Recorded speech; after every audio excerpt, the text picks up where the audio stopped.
Magsitayo po lahat at sumabay sa pag-awit ng pambungad na awit.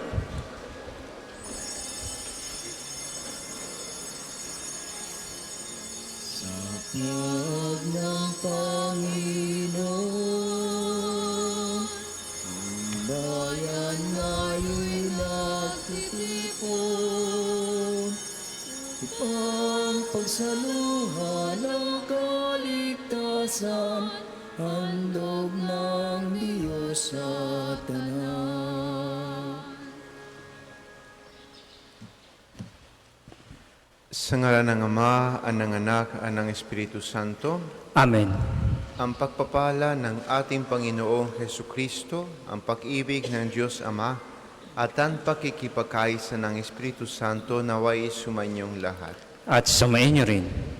Mga kapatid, aminin natin ang ating mga kasalanan upang tayo'y maging marapat kumanap sa banal na pagdiriwang.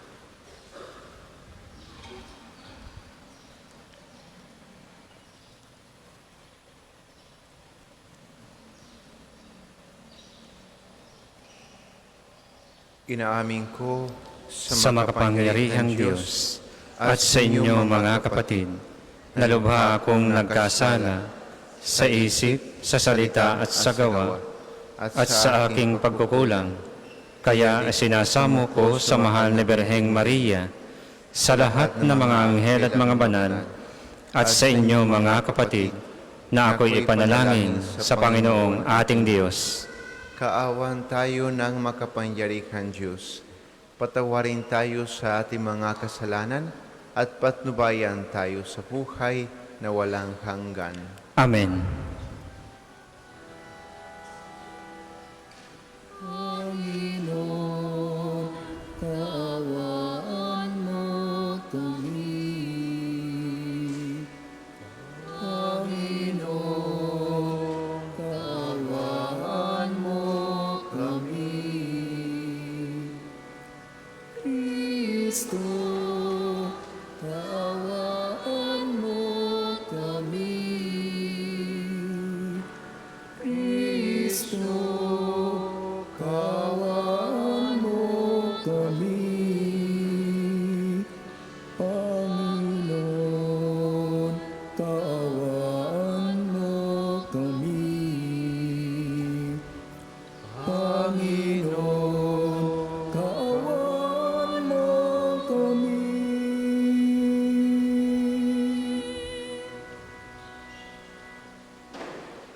Ginugunitan natin ngayon si San Francisco de Sales, Obispo at Pantas ng Simbahan. Manalangin tayo. Ama namin makapangyarihan upang mailigtas sa mga hinirang mo, niloob mo ang Obispong si San Francisco ay makigabay sa lahat ng tao. Ipagkaloob mo ang kanyang pagkauliran sa matyagang pagmamalasakit sa kapwa, ay lagi namin maipamalas sa paglilingkod sa aming mga kapatid. Sa pamamagitan ni Jesucristo kasama ng Espiritu Santo, magpasawalang hanggan. Amen. Pagbasa mula sa sulat sa mga Hebreo. Mga kapatid, ang paglilingkod na ipinagkaloob kay Jesus ay higit na dakila kaysa ipinagkaloob sa kanila. Yamang siya'y tagapamagitan ng isang tipang higit na mabuti, sapagkat nasasalig ito sa lalong mahahalagang bagay na ipinangako. Kung walang kakulangan ang unang tipan, hindi na sana nangailangan ng pangalawa. Ngunit nakita ng Diyos ang pagkukulang ng kanyang bayan, kaya't sinabi niya, darating ang mga araw na ako'y makikipagtipan ng panibago sa bayang Israel at sa angkan ng Huda. Hindi tulad ng pakikipagtipan ko sa kanilang mga ninuno, nang akayin ko sila mula sa Ehipto. Hindi sila naging tapat sa pakikipagtipan sa akin, kaya't sila'y pinabayaan ko. Ito ang aking magiging tipan sa bayang Israel, pagdating ng mga araw na iyon. Itatanim ko sa kanilang isip ang aking mga utos at iuukit ko ang mga ito sa kanilang puso. Ako ang magiging Diyos nila at sila na may magiging bayan ko. Hindi na kakailanganing ituro ni numan sa kanyang kababayan o sabihin sa kanyang kapatid, kilalanin mo ang Panginoon, sapagkat ako'y kikilalanin nilang lahat, mula sa pinakaaba hanggang sa pinakadakila. Sapagkat ipapatawad ko sa kanila ang kanilang mga kasalanan at lilimutin ko na ang kanilang mga kasamaan. Nang sabihin ng Diyos ang tungkol sa bagong tipan, pinawalan niya ng bisa ang una, at anumang nawawalan ng bisa ay naluluma at malapit ng mawala. Ang salita ng Diyos. Salamat sa Diyos. Salmong tugunan, pag-ibig at pagtatapat ay magkakadaop palad. Pag-ibig at pagtatapat ay magkakadaop palad. Panginoong Diyos, ipakita mo na ang pag-ibig mong wagas. Kami ay lingapin at sa kahirapan ay iyong iligtas. Ang nagpaparangal sa pangalan niya ay kanyang ililigtas. Sa ating lupain ay mananatili ang kanyang paglingap. Pag-ibig at pagtatapat ay magkakadaop palad. Ang pagtatapatan at pag-iibig ay magdadaop palad. Sa kapayapaan at ang katuwiray magsasamang ganap. Sa balat ng lupa'y pawang maghahari yaong pagtatapat at ang katarungan na may maghahari mula sa itaas. Pag-ibig at pagtatapat ay magkakadaop palad. Gagawing maunlad ng Panginoong Diyos itong ating buhay. Ang mga halaman sa ating lupa ay bubungang mainam. Sa harapan niya yaong maghahari pawang katarungan.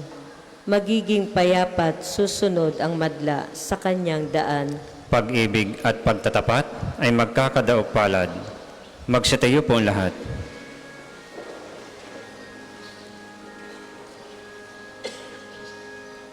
Alleluia, alleluia,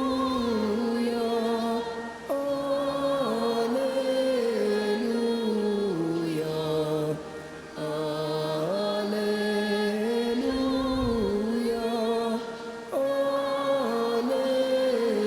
alleluia. Pinagkasundo ni Kristo ang Diyos at mga tao, kaya't mapatawad tayo. Alleluia, alleluia, alleluia, alleluia.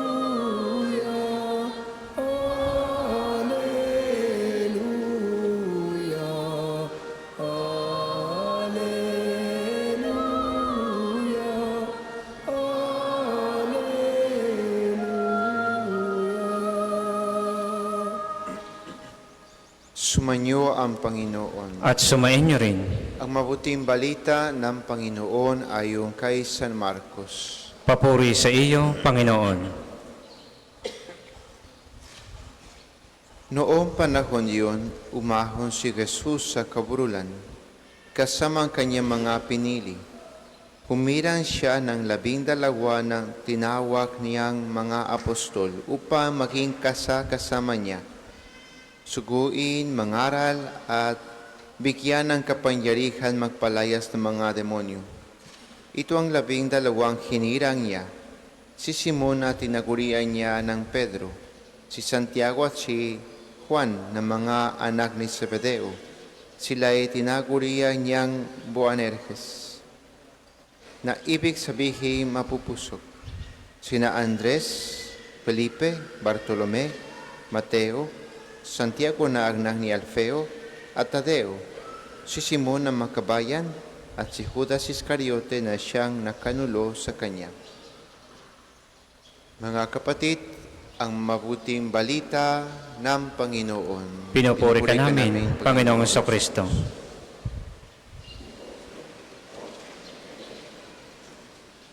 Magandang umaga po sa inyong lahat. Narinig po natin sa ating unang pagbasa mula sa sulat sa mga taga-Hebreo na sinabi ng Diyos, makikipagtipang ako sa iyo. Ano ba yung tipan? Siguro familiar po tayo sa salitang tipan dahil naririnig po natin yung sa ating Biblia may bagong tipan at may lumang tipan, di ba? Sa English, New Testament and Old Testament.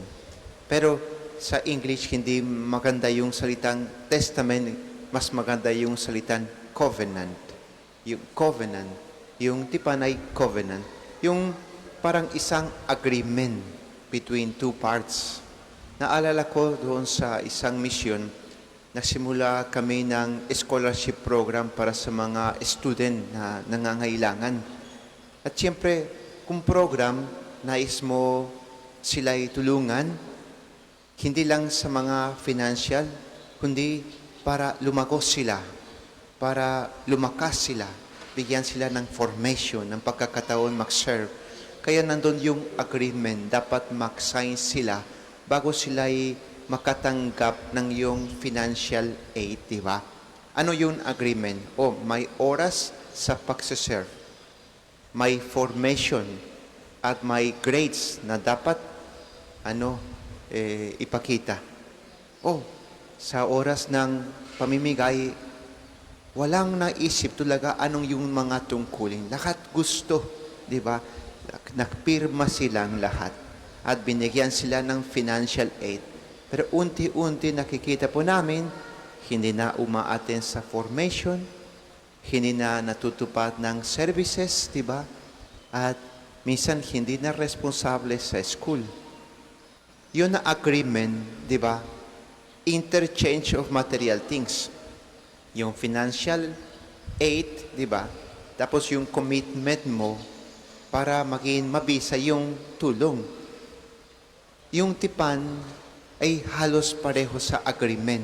Pero ang pagkaiba, hindi mga material na bagay ay binabahagi po natin sa bawat isa, kundi ang buhay. It's not like I will give you kind of money to help you. It's I am giving myself to you. And the answer of the other, I will fulfill my duties, my responsibilities if you give me the financial aid. No, is I receive yourself, and in response to your giving yourself to me, I am giving myself to you. That is the covenant. Hindi ang mga material na bagay na binabahagi natin sa bawat isa, kundi ang buhay. Buong buhay ko sa iyo. At sabi ng yung isa, buong buhay ko sa iyo. Sa ganitong paraan, nagtutulungan, nakmamahalan, at ang kanilang buhay nakadepende sa pag-aalay ng sarili nila sa bawat isa, sa kanilang katapatan sa iyong tipan. Familiar po natin dito, di ba? Yung kasal, yung marriage. Oo, the marriage is a kind of covenant. Actually, sa sulat sa mga propeta, sa lumang tipan, at si Jesus din, yung relasyon ng Diyos sa kanyang bayan, parang relasyon ng makasawa. Sabi ni propeta Oseas, di ba, na ang Diyos ang asawa, na pumili sa iyong asawa, naging asawang babae, na kahit na siya'y mahirap, di ba, at minahal, binigyan siya ng dignidad. Kaya nagkaroon ng dignidad yung babae, pero hindi siya tapat. Dahil hindi siya tapat, naisantabi niya yung dignidad. Kaya she cannot ask for her dignity when she has not been faithful to this covenant.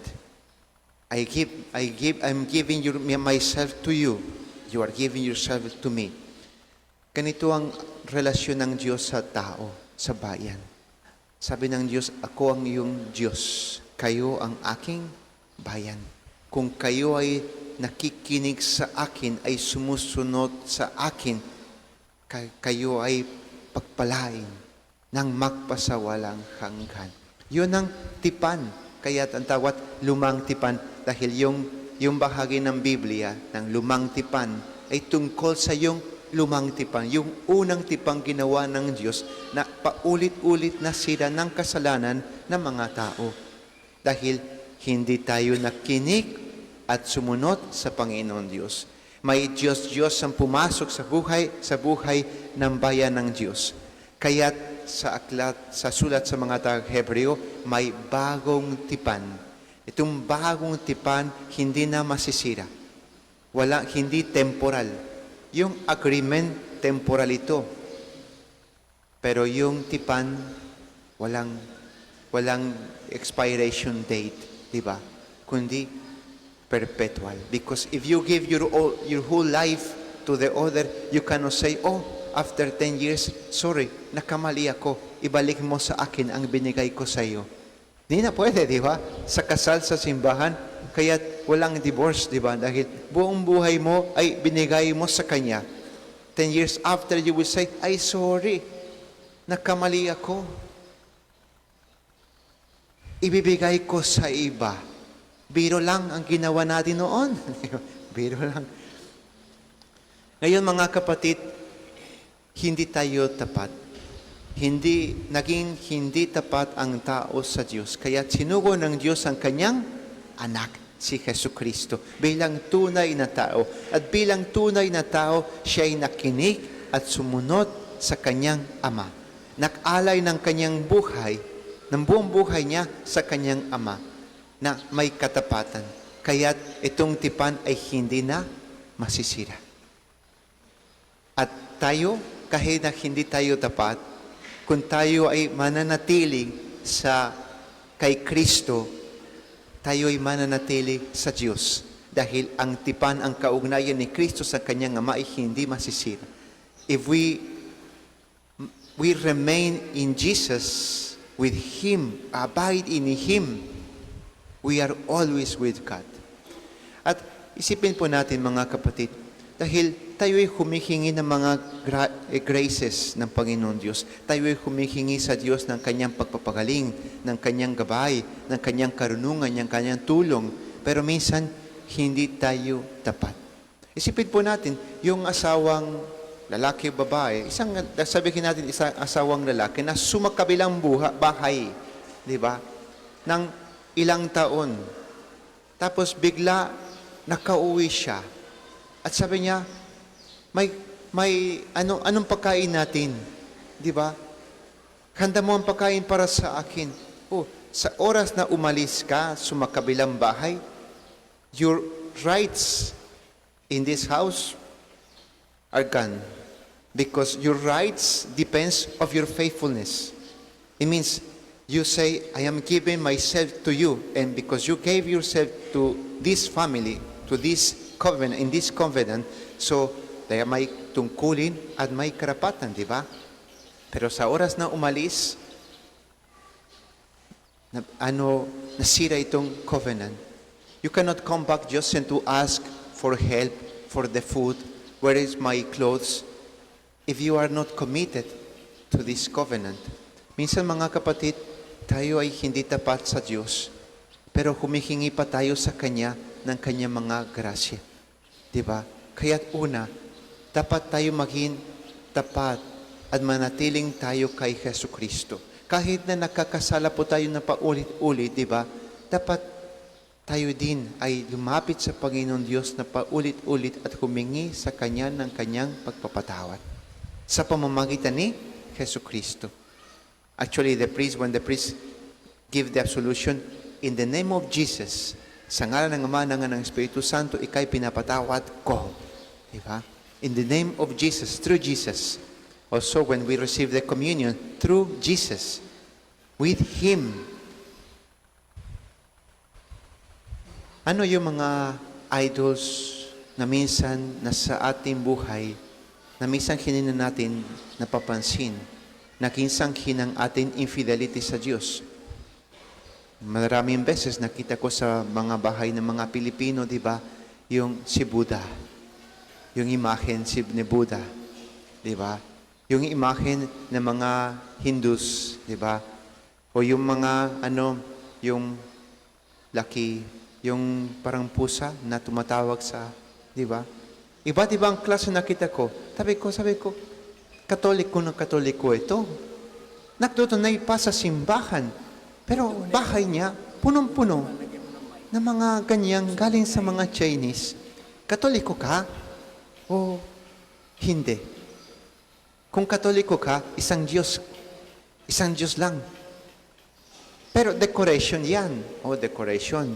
Isipin mo yung asawa mo sa room, meron siya malaking picture ng magandang babae. Sabi niya, decoration lang.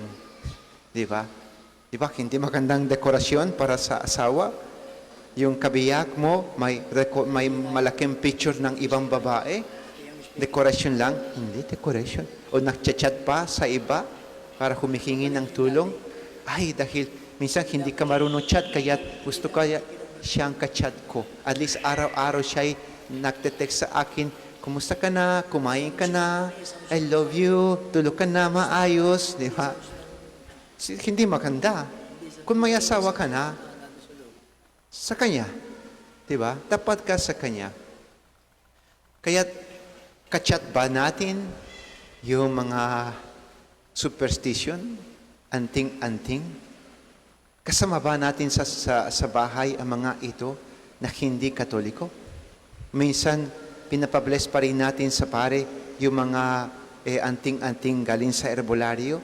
Minsan tinatago natin sa ilalim ng mga imahen, di ba? Dahil gusto natin basbasan. Dahil siyempre, nangangailangan ko. Oo, nangangailangan po tayo. May karapatan po tayo humingi sa Diyos ng anumang grasya na kailangan natin dahil tayo'y po'y mga anak niya. Pero tungkulin din natin igalang ang ating tipan sa Kanya. If we belong to Him and we are His children, we need to behave as children of God. Lahat po tayo ay nakamali. Lahat po tayo ay nakasala. Humingi po tayo sa Diyos ng Kanyang pagpapatawad. Sa ngalan ng Ama, ng Anak, ng Espiritu Santo. Amen.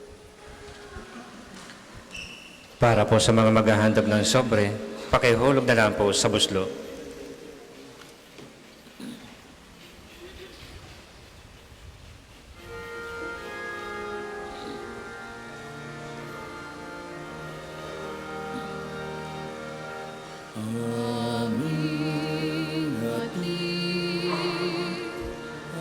Alay na ito, ang tinapay na nagmula sa pagpapala mo.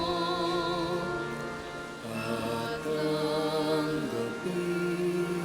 ang alak na ito, inaming inihain sa'yo.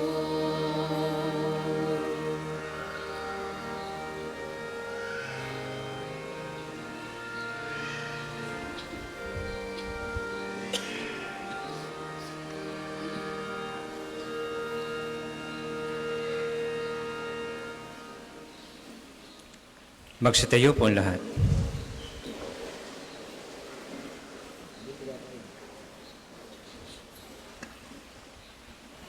Manalangin kayo mga kapatid upang ang paghahain natin ay kalugdan ng Diyos sa mga makapangyarihan. Tanggapin nawa ng Panginoon itong paghahain sa iyong mga kamay, sa kapurihan niya at karangalan sa ating kapakinabangan at sa buong sambayanan niyang banal. Ama namin lumikha sa kinaganap namin pagkakain nagdudulot ng kaligtasan. Ang aming puso ay pagningasin nawa ng iyong Espiritu Santo na nagpaalab kay San Francisco, pero para siya'y umamo at makaakit ng mga nagmamahal sa iyo. Sa pamamagitan ni Jesucristo kasama ng Espiritu Santo, magpasawalang hanggan. Amen. Sumainyo ang Panginoon. At sumain niyo rin. Itaas sa Diyos sa inyong puso at diwa. Itinaas na namin sa Panginoon. Pasalamatan natin ang Panginoon ating Diyos. Marapat na siya ay pasalamatan. Ama namin makapangyarihan, tunay ngan marapat na ikaw ay aming pasalamatan. Sa pamamagitan ni Jesucristo na aming Panginoon, ngayon si San Francisco ay pinarangalan sa pamumuhay niyang totoong ulirang. at pagiging maasahan ng panunungkulan, kaya't si Jesucristo na maasahan sa katapatan ay inikahayag sa pangangasiwa sa sambayanan.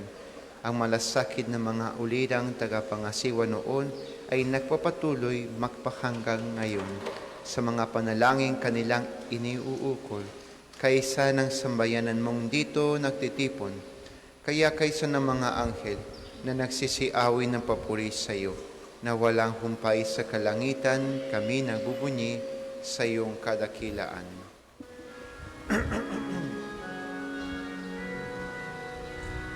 Banal ka pong may kapal, banal ang iyong pangalan, banal ang iyong kaharian, langit lupa'y nagpupulay sa iyong kadakilan, dinarakilan ng lahat ang napalito mong anak, na siyang nagmulat sa bulag, sa pilaya'y nagpalakad, at nakiramay sa lahat. Kung hindi po kayang lumuhod, manatili pong nakatayo ng may paggalang. Ama namin, banal, ikaw ang bukal ng tanang kabanalan. Kaya sa pamamagitan ng iyong Espiritu, gawin mong banal ang kaloob na ito upang para sa aming maging katawan na dugo ng aming Panginoong Jesucristo. Bago niya pinagtiis ang kusang loob na maging handog, hinawakan niyang tinapay, pinasalamatan kanya, pinahati-hati niya yun. Iniabot sa kanyang mga alagad at sinabi, "Tanggapin ninyong lahat ito at kanin. Ito ang aking katawan na ikahandog para sa inyo."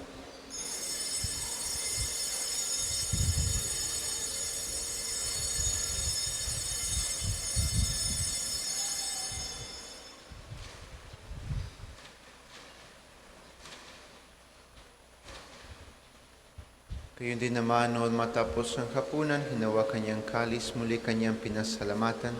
Iniabot niya ang kalis sa kanyang mga alagad at sinabi, "Tanggapin ninyong lahat ito at inumin. Ito ang kalis ng aking dugo, ng bawat walang hanggan tipan. Ang aking dugo na ibubukos para sa inyo at para sa lahat, sa ikapagpapatawad ng mga kasalanan. Gawin ninyo ito sa pagkalala sa akin."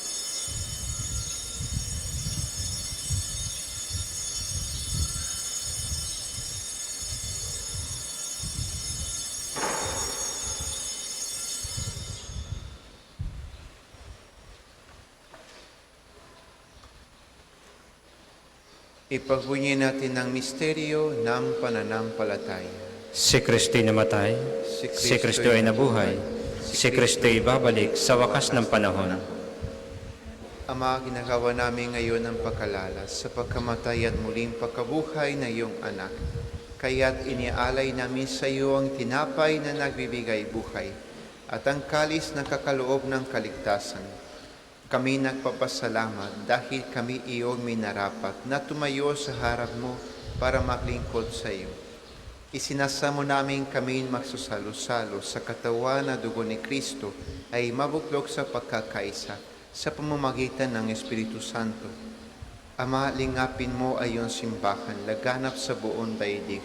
Puspusin mo kami sa pag-ibig, kaysa ni Francisco na aming Papa, ani Gilbert ng aming Obispo, anan tanang kaparian. Alalahanin mo rin ang mga kapatid namin na himlay, na may pag-asang sila'y muling mabubuhay.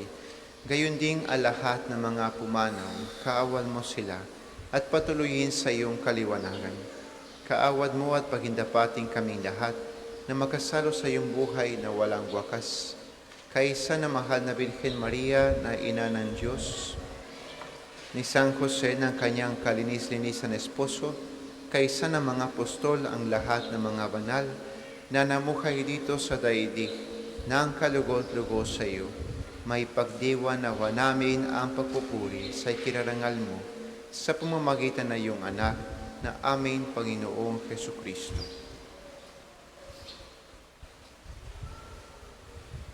Sa pamamagitan ni Kristo, kasama niya at sa Kanya, ang lahat ng parangal at papuri ay sa iyo, Diyos amang makapangyarihan, kasama ng Espiritu Santo, magpasawalang hanggan.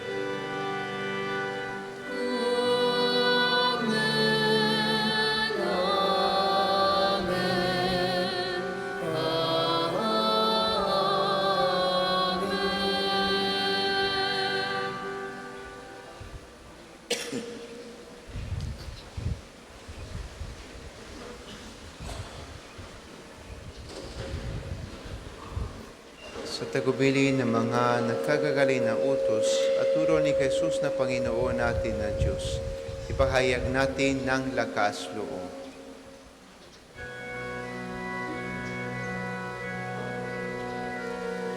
Ama namin, sumasalangit ka, sambahin ang ngalan mo. Mapas namin ang kaharian mo, sundin ang loob mo. Dito sa lupa, para nang sa langit. Bigyan mo kami ngayon ng aming kakanin sa araw-araw. At patawarin mo kami sa aming mga sala, para ng pagpapatawad namin sa nagkakasala sa amin. At huwag mo kami ipahintulot sa tukso, at iadya mo kami sa lahat ng masama. Hinihili namin kami diyadya sa lahag na masama, pagkalooban ng kapayapaan, araw-araw iligtas sa kasalanan at ilayo sa lahat ng kapahamakan. Samantalang amin pinananabikan ang dakilang araw ng pagpapahayag ng tagapagligtas namin si Jesu Kristo. Sapagkat iyong ang kaharian at ang kapangyarihan at ang kapurihan magpakailanman. Amen. Panginoong Jesu Kristo, sinabi mo sa iyong mga apostol, kapayapaan ang iniiwan ko sa inyo, ang aking kapayapaan ang ibinibigay ko sa inyo. Tunghayan mo ang aming pananampalataya at huwag ang aming pagkakasala. Pagkalooban mo kami ng kapayapaan at pagkakaisa ayon sa iyong kalooban, kasama ng Espiritu Santo magpasawalang hanggan. Amen. Ang kapayapaan ng Panginoon ay laging sumanyo. At sumainyo rin. Magbigayan kayo ng kapayapaan sa isa't isa. Kordero ng Diyos na nag-aalis ng mga kasalanan ng sanlibutan, maawa ka sa amin. Kordero ng Diyos na nag-aalis ng mga kasalanan ng sanlibutan, maawa ka sa amin. Kordero ng Diyos na nag-aalis ng mga kasalanan ng sanlibutan, ipagkaloob mo sa amin ang kapayapaan. Kung hindi po kayang lumuhod, manatili pong nakatayo ng may paggalang. Mga kapatid, ito ang kordero ng Diyos. Ito ang nag-aalis ng kasalanan ng sanglibutan. Mapalat ang mga inaanyayahan sa kanyang piging. Panginoon, hindi ako karapat-dapat na magpatuloy sa iyo, ngunit sa isang salita mo lamang ay gagaling na ako.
sa lilim ng iyong mga pagpag.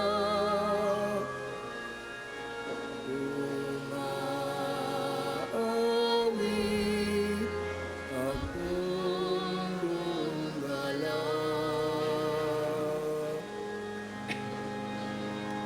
Aking kaluluwa'y kumakapit sa'yo.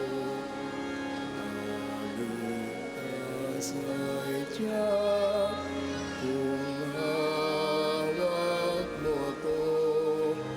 Magdiriwang ang hari, ang Diyos siyang dahilan. Ang sa iyo ay nangako, balak yaong magkakamtan. Ngunit ako'y ikaw.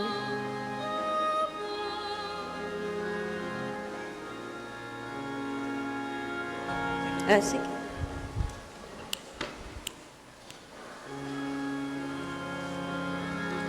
Ang second collection po ay para sa patuloy na pagpapaunlad ng parokya at pambansang dambana ni Santo Padre Pio at para sa mga pangangailangan ng matatanda at may sakit na mga pari ng Archdiocese ng Lipa. Salamat po sa inyong handog. Ngunit ako'y ikaw, habang nahihintay, pagkatangtulan mo'y sa atin ay taglay sa lilim ng iyong mga pagpag.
Magsitayo po ang lahat.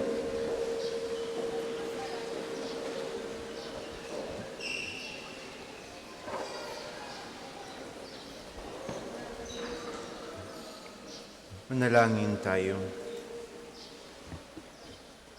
Ama namin mapagmahal, ipakalugmong ang tinanggap namin banal na pakikinabang ay magtaguyod sa aming pagtulad sa pag-ibig at magtiyaga ang pagmamalasakit ni San Francisco upang amin makamtam ang kaluwalhatian sa piling mo.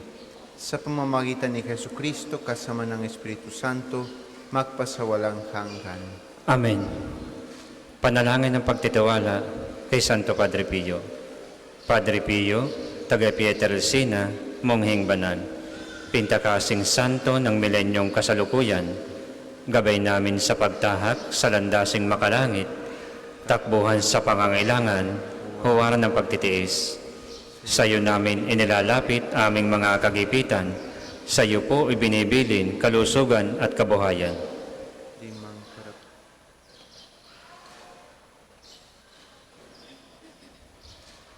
Di mang karapat-dapat kami po ay pagbigyan, bendisyonan at basbasan, maging ganap sa buhay.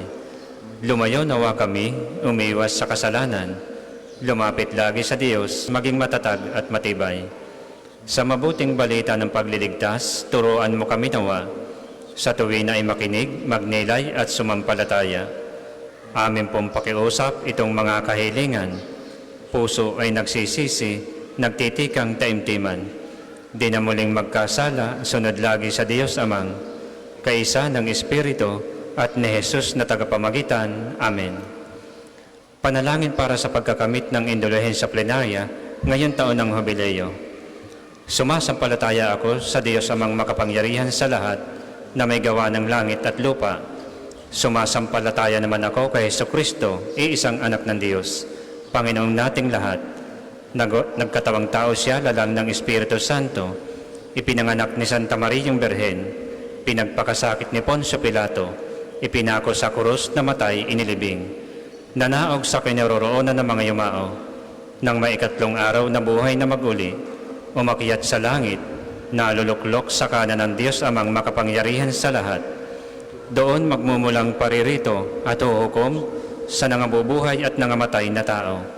Sumasampalataya naman ako sa Diyos Espiritu Santo, sa banal na simbahang katolika, sa kasamahan ng mga banal, sa kapatawaran ng mga kasalanan, sa pagkabuhay na maguli ng nangamatay na tao, at sa buhay na walang hanggan. Amen. Ama namin, sumasalangit ka, sambahin ang ngalan mo, mapasa amin ang kaharian mo, sundin ang loob mo dito sa lupa para nang sa langit. Bigyan mo kami ngayon ng aming kakanin sa araw-araw at patawarin mo kami sa aming mga sala para nang pagpapatawad namin sa mga nagkakasala sa amin. At huwag mo kaming ipahintulot sa tukso at iadiya mo kami sa lahat na masama. Amen. Aba, Ginoong Maria, napupuno ka ng grasya, ang Panginoong Diyos ay sumasa iyo. Bukod kang pinagpala sa babaeng lahat, at pinagpala naman ang iyong anak na si Jesus. Santa Maria, Ina ng Diyos, ipanalangin mo kaming makasalanan, ngayon at kung kami mamamatay. Amen. Ang lahat po'y magsupo para sa mga patalastas. Una, sa inyong pagdalaw sa pambansang dambana, mangyaring pakaingatan ang inyong mga personal na gamit. Hangad namin ang isang matiwasay at maayos na pagbisita sa National Shrine.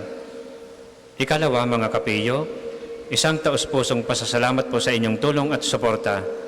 Dahil sa inyong kooperasyon, matagumpay nating naitayo ang mga bagong comfort rooms. Ang disenyo ng mga ito ay isinagawa para sa inyong kapakanan at kaginhawaan. Minarapat din po natin lagyan ang mga ito ng turnstile gates para sa kaayusan ng pagpasok dito. At ang maliit na halagang donasyon na 10 piso ay para sa pagpapanatili ng kalinisan ng mga ito at makakatulong sa patuloy na pagpapaunlad ng pambansang dambana. Maraming salamat muli at patuloy po tayong magtulungan para sa ikabubuti ng ating mga simbahan. Ang susunod pong misa ay sa ganap na 12 ng tanghali. Maraming salamat po at mangyaring panatilihin natin ng kalinisan, katahimikan at diwa ng pananalangin sa loob at labas ng ating mga simbahan. Magstayo po lahat para sa pagbabasbas ng religious articles.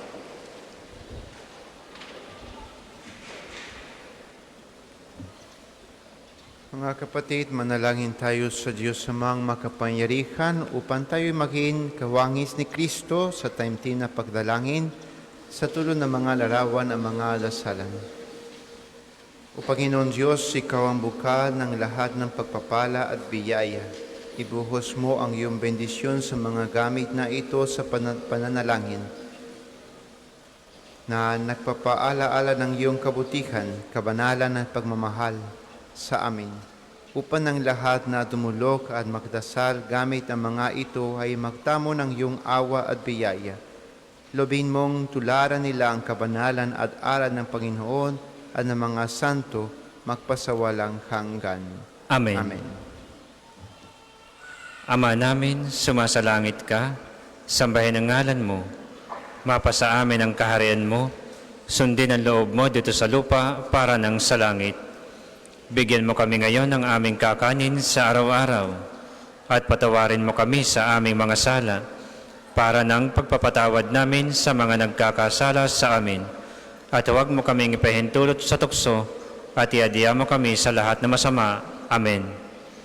Aba, Ginoong Maria, napupuno ka ng grasya, Ang Panginoong Diyos ay sumasa iyo, bukod kang pinagpala sa babaeng lahat, at pinagpala naman ang iyong anak na si Jesus. Santa Maria, Ina ng Diyos, ipanalangin mo kaming makasalanan, ngayon at kung kami mamamatay. Amen. Ama namin, sumasalangit ka, sambahin ang ngalan mo, mapasa amin ang kaharian mo, sundin ang loob mo dito sa lupa para nang sa langit. Bigyan mo kami ngayon ng aming kakanin sa araw-araw, at patawarin mo kami sa aming mga sala, para nang pagpapatawad namin sa mga nagkakasala sa amin. At huwag mo kaming ipahintulot sa tukso, at iadya mo kami sa lahat na masama. Amen. Aba, Ginoong Maria, napupuno ka ng grasya, ang Panginoong Diyos ay sumasa iyo, bukod kang pinagpala sa babaeng lahat, at pinagpala naman ang iyong anak na si Jesus. Santa Maria, Ina ng Diyos, ipanalangin mo kaming makasalanan, ngayon at kung kami mamamatay. Amen. Luwalhati sa Ama, sa Anak at sa Espiritu Santo, kapara noong una, ngayon at magpasawalang hanggan. Amen.